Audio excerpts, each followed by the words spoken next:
Hi friends, welcome my YouTube channel मामू lifestyle.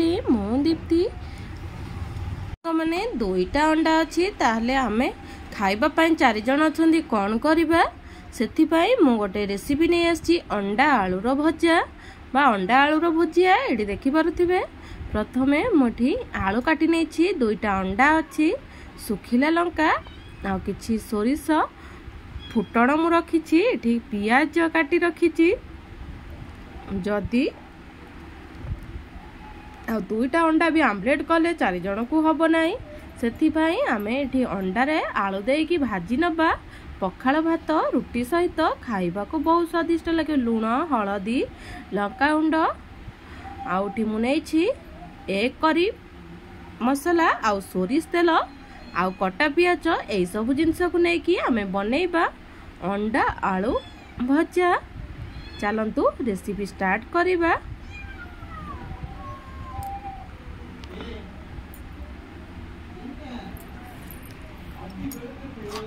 आमे प्रथमे अंडा को हटै नै छे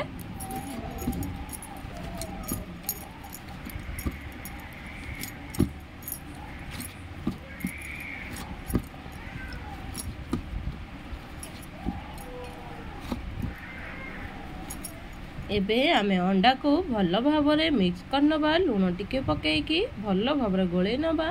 एटी आमे प्रथमे गोटे कड़ाई बसई नबा। कड़ाई रे आमे रखिथिबा सोरिष तेल को देई दबा। सोरिष तेल ताती आसिले आमे बे फुटण देई दबा।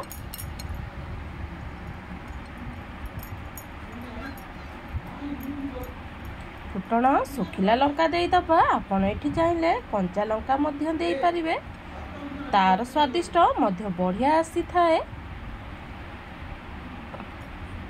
एबे मो जीरा पंच फुटण फुटै नेली।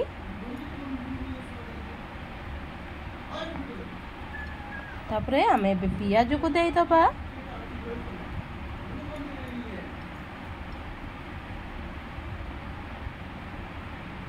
जेमती आमे आलू भाजे से भली ताकू भाजी नबा, किंतु आधरे आमे टिके पियाज अधिक दबा।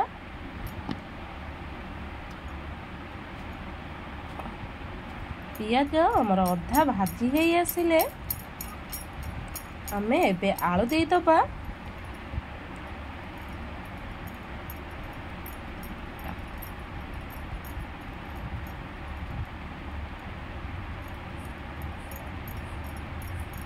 आलू को आम यही ओलैकी ढांकी नबा जेमती से सिझिब, आमको पानी दबा को पड़ोनी।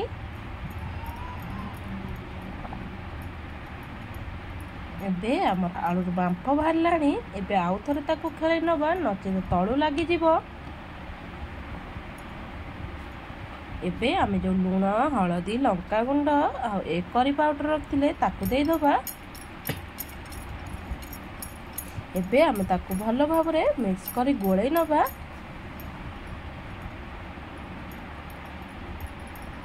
सेमती ढांकी ढांकी की आम भजाटा को भाजी नबा जेमती आमर किछि आउ दरकार पड़िबनी। एबे आमर हेई गलानी आलू भजा। आलू पूरा सिझी गले भल लागिबनी। एबे आमर आलू भजा जरी आसिलानी। एबे आमे आधरे अंडा को जो फटेकी रखिथिले ताकू एबे देई दबा।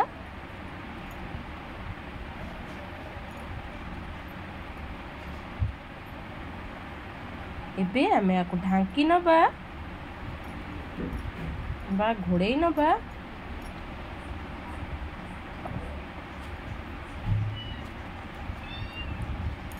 तापरे किछि समय पर मु आपण मानकु देखौछि। एबे एमती आमे नौटै नबा।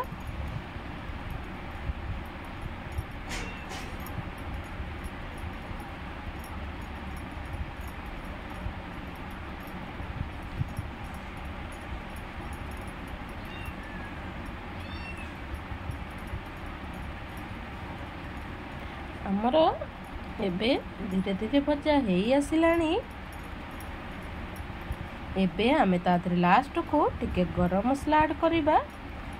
ଯେମିତି ଆଇଁଷିଣିଆ ସ୍ମେଲ୍ ରହିବନି, ଖାଇବାକୁ ମଧ୍ୟ ଭଲ ଟେଷ୍ଟ ଲାଗିବ ଆଉ ଭଲ ବାସ୍ନା ମଧ୍ୟ ଆସିବ। ଏବେ ଆମର ପ୍ରସ୍ତୁତ ହେଇଗଲା ଅଣ୍ଡା ଆଳୁ ଭଜା। ଯଦି ମୋର ଏଇ ଭିଡ଼ିଓଟି ଆପଣମାନଙ୍କୁ ଭଲ ଲାଗିଥାଏ ତାହେଲେ ନିଶ୍ଚିନ୍ତ ଗୋଟେ ଲାଇକ୍ କରିବେ, କମେଣ୍ଟ କରିବେ, ସାଙ୍ଗମାନଙ୍କ ସହିତ ସେୟାର କରିବେ। ରହୁଛି, ନମସ୍କାର, ଜୟ ଜଗନ୍ନାଥ।